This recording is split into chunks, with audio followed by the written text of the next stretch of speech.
ndamutse nibaza ni ese ni ryari umuntu yumva ko ibyo akunda bizamugirira akamaro? Ese ubundi ibyo dukunda tukiri bato twabikomeza tukabikurana, cyangwa uko dukura inzozi zacu zirasibangana?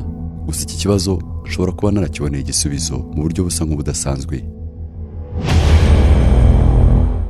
Rimwe na rimwe mfata umwanya ngasoma ibinyamakuru byo mu Rwanda ndetse n'ibinyamakuru mpuzamahanga, nkanareba imbuga nkoranyambaga zitandukanye bijyana n'uko wa wundi nasanze igisubizo kirambye cy'uko ibyo dukunda byose wabikora. Gusa ngo kubikora neza biterwa no kubyitwaramo neza, ntucike intege. Bimwe birangwa n'umuhate no guhozaho. Biba nka wa wundi wagize uti iyo ukora ibyo ukunda nabyo ubwabyo birakunda bikagukundira. Uyu munsi wo nifuza kubabwira yakuze yifuza kuzava umucuruzi ukomeye, gusa yari afite indi mpano muri we yo kuririmba. Uyu munsi wa none ubajije bamwe mu bakundana by'umwihariko batangiye kumva uburyohe bw'urukundo rwabo mu myaka yatambutse, bakubwira indirimbo nziza zuzuyemo amagambo meza, yayandi umuntu yajyaga guhura n'uwakunda bikamusaba kubanza kumva indirimbo z'uyu musore. Uyu yigaruriye imitima y'abamuzi, ni wa wundi wababereye umugisha, n'umwe unanyuzamo akaririmba indirimbo zihumuriza benshi.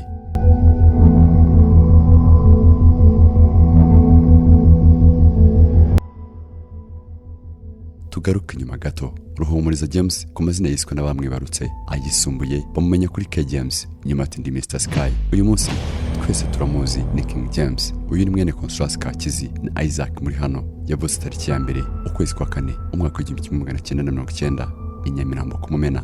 Ni umwana wa gatandatu mu bana 7, abakobwa 5, abahungu 2. Muri bya binyamakuru nababwiraga kuva kare, nibyo byamaye impamvu nziza yo kuvuga ibi. Iyo nta yindi na album ya 7 y'indirimbo ze, imwe muri zo yamaze no kwidusogongeza n'ubudahwema. Uyu musore yiga mu mashuri y'abanza yatangiye kwandika nubwo yakoze ari umunyeshuri udakunda kuvuga. Uyu munsi tumuzi mu muziki nyarwanda nk'umwami wa R&B na pop. Dutangiye urugendo rwe mu muziki.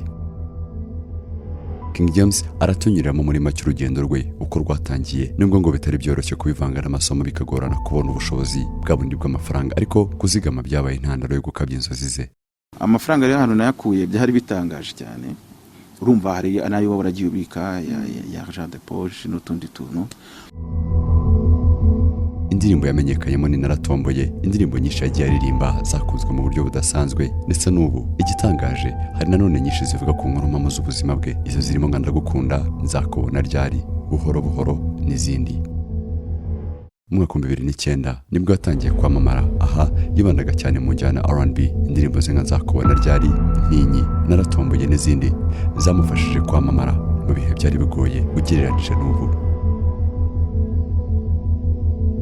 Gukora cyane, ibi bigaragaza umukozi wa nyawe, byatanze umusaruro ugaragarira benshi. Uyu musore wuje igikundiro mu bihangano bye byose, yaba indirimbo za mbere n'iz'ubu, zirimo n'izo yagiye afatanya n'abandi. Juba Romantic iyi yafatanyije n'abahanzi benshi bahujwe na Zizou, Al Pacino, Niko Nabaye yafatanyije na Fireman, Boko yafatanyije na DJ Marno ndetse n'izindi. Ibi bikorwa ndetse n'ibindi bimuha ububasha bwo kuba umunyamuziki wa nyawe kandi uhamye. Nyemerera ngaruka inyuma gato. Mu mwaka wa 2009 uwo munsi yegukanye igihembo cya video nziza Naratomboye. Iyi yari intangiriro y'urugendo rw'ubutsinzi. Niba koko warakurikiranaga iby'umuziki nyarwanda by'umwihariko wa biriya bihe, wahita wibuka Kirezi Group. Ibi bikuganisha kuri Salax Award. Iki gihembo cyabonaga umugabo kigasiba undi, cyarangaga umukozi wa nyawe. Nyuma y'umwaka wa 2010 mu bihembo byatangwaga, nawe yabonyemo igihembo Best R&B Artist. Aha nigeze ahagarara kuko byasaga nkaho ibyo yakoraga yari mu ntangiriro z'ubutsinzi bwe koko. Mu mwaka wa 2011 noneho umwami koko yigaragaje nk'umwami nyawe n'ikamba rye. Ku nshuro yayo ya 4 umuhanzi w'umwaka King James King yabaye King, umwami wa R&B. Icyo gihe abamukunda amarangamutima yarabarenze koko, ibyishimo birabasaga, urukundo rw'umufana ruragaragara. Nawe ati nabafite sinabigeraho. Muri rya rushanwa yahembwe nka Best Male Artist, Best R&B, Best Album of the Year, umuvandimwe, Best Artist of the Year. Nyemerera ibya Salax Award mbembiretse, ahubwo mwibutse ibihe bisumba ibindi umuziki w'u Rwanda. Ibi ni Pierre Mos Guma Guma Superstar season ya 2 umwaka wa 2012.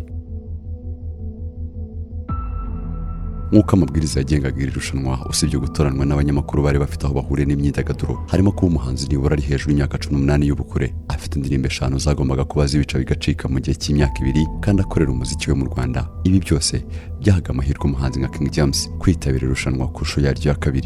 nubwo hagiye habaho ibintu byinshi bijyanye no kugura ndetse no gushyira ababafasha kugura amajwi by'umwihariko ku nshuro yayo ya mbere, uyu muhanzi ukunzwe na n'ubu yabaye umwe mu bari bahanganye n'abahanzi batandukanye.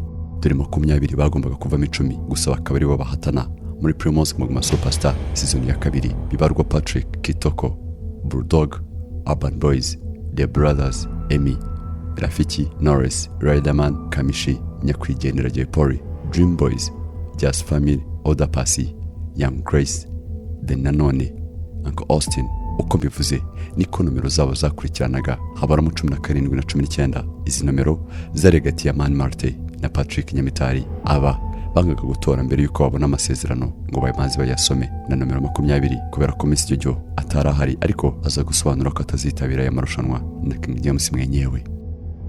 Umugoroba w'umugisha akayandirimbo ye itariki y'ibyishimo, umunsi w'amateka, Ruhumuriza James ku mazina y'ababyeyi be King James nk'icyamamare. Kuwa gatandatu tariki 28 Nyakanga umwaka wa 2012 yegukanye irushanwa rya Primus Guma Guma Superstar, yari bayi ku nshuro yayo ya 2, yegukanye miliyoni 24 maze igihembo agihabwa na Tom Cruise. Uyu yatwaye Primus Guma Guma Superstar ku ikubitiro umwaka wa 2011. Icyo gihe yarahanganye na Nyakwigendera Jay Polly, bari abahanzi babiri bari basigaye muri Primus Guma Guma Superstar season ya 2.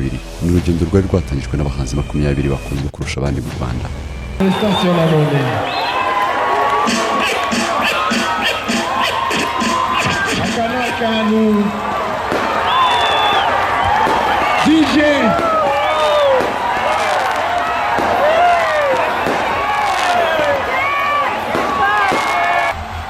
Umuhanzi King James yagiye kandi yitabira ibirori mpuzamahanga bitegurwa n'inzego zitandukanye. Izi zirimo nk'ihuriro ry'abanyarwanda n'inshuti zabo bahuraga n'abandi, by'umwihariko aho umukuru w'igihugu yabasangaga mu bihugu barimo Rwanda Day. Urugero ni Rwanda Day yabereye muri London mu mwaka wa 2013. Umuhanzi King James ni umwe mu bahanzi bakundwa n'ingeri zose bitewe ahanini n'uko agira indirimbo zifasha benshi mu bihe bitandukanye mu buryo budasanzwe. Kugeza ubu uyu muhanzi afite igikundiro, gusa uyu ntakunda gukoresha imbuga nkoranyambaga nka bumwe mu buryo bugezweho uyu munsi, by'umwihariko mu byamamare nka Instagram, Twitter na Facebook.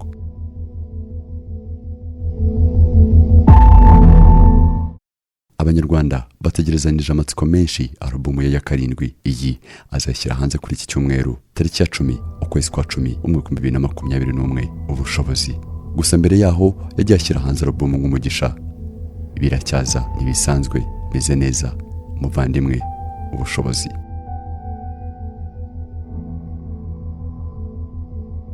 Kwamamara nibyo, gukundwa n'abandi bikaba by'igikundiro koko. King James, komeza wamamare, ubucuruzi butera imbere, ibyo wifuza byose abagukunda barahari.